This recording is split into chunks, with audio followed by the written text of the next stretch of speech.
Okay, Randy, here we are at my makeshift test jig, an AC 500, and I want to show you that your board works well in this machine.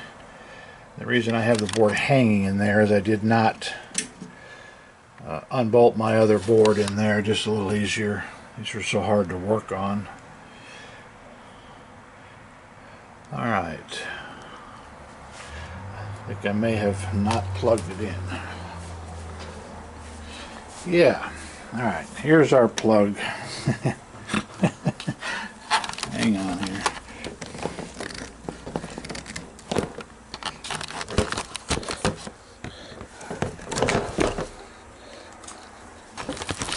Alright, we're plugged in. A little close quarters here.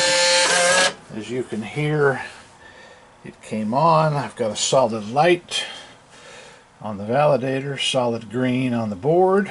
Let's see if I can do this upside down without shutting the door.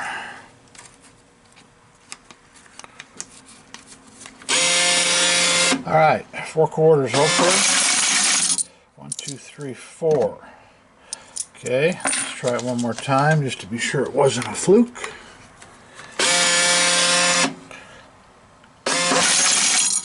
One, two, three, four.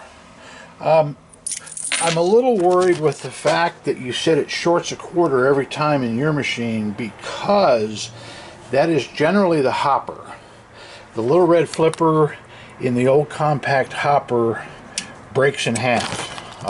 But you said you tried another board in there and the problem goes away. So what I did with your board is I changed the relay for the vend, which is right here, and I changed the capacitor, which is down here, and I tightened up a few of the solder joints that could be subject to a bad connection. So anyways, I hope everything is good, and if it is not for some reason, we're going to have to look at the hopper. So not knowing exactly what you have, we'll address that if we need to. So good for now.